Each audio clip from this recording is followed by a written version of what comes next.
నీ ప్రార్థన అంత పవర్ ఉందా? ఏదా ప్రార్థన ఏది? ఆన్లైన్ ప్రే చేసే మోకటి జీవితం ఏది? నాట్యం ఆడదాం, డ్యాన్స్ వేద్దాం, డ్యాన్స్ నేర్పిద్దాం, ఐక్యత ఉందాం, ఐక్యత కోసం వేరే వేరే కార్యక్రమాలు చేద్దాం. ఇదా చేసేది? సంఘాన్ని బెదిరించేదా టైంకి రాని? నీ వాక్యం చెప్తే, ఆత్మశక్తి ఉండి నిజంగా దేవుడి పిలుపుని నీ వాక్యం చెప్తే 8 కాదు 7కి వచ్చి కూర్చుంటారు, నాకు వాక్యం వినాలి ఈరోజు అని. అమ్మా ఎప్పుడు అయిపోతారో బాబు డ్యాన్స్ అనుకోరు. ఏమో వచ్చేవాళ్ళు కూడా అలాగే ఉన్నారేమో.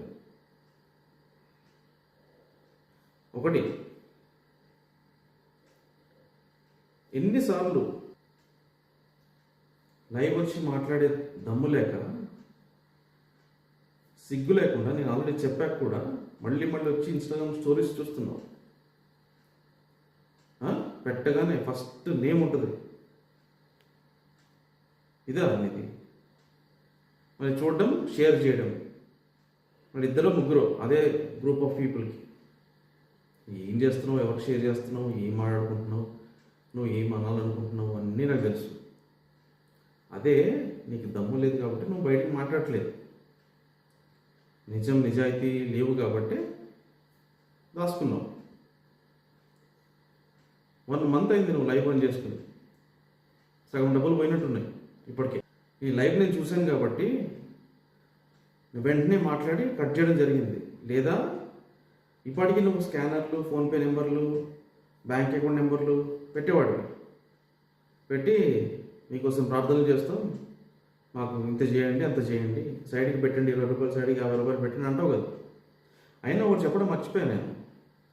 నువ్వు ఏ సంఘంలో అయితే నువ్వు స్థిరపరచబడి, కట్టబడి, ఆత్మీయ అనుభవం చిన్నప్పటి నుంచి ఉందో, పాస్టర్కి చెప్తున్నాను నేను, ఏ సంఘం ఎలా అయితే స్థాపించబడి అక్కడ దాకా వచ్చిందో అది ఫాలో అవ్వట్లేదు. నేను నడిపించే చెంచగాడు ఒకరిని ఫాలో అవుతున్నారు, ఒక వైఫ్ అండ్ హస్బెండ్ని ఫాలో అవుతున్నారు. నెట్ కొంగు ఉండాలి, కోట్ సూట్ ఉండాలి, ఖచ్చితంగా మ్యూజిక్ ఉండాలి.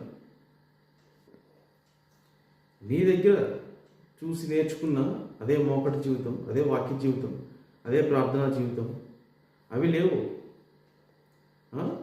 ఎవరినో చూసి ఐప్యాడ్లు, ఐమ్యాక్లు, సూట్లు, బ్లాక్ కోట్లు, డ్యాన్స్ నేర్పియడాలు,